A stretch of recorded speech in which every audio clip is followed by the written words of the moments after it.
New efforts underway to promote one of the most popular spots in the Star City.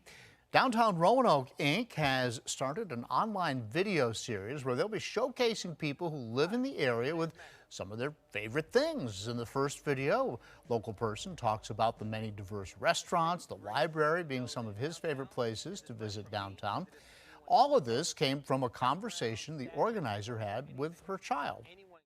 And told me it was his downtown.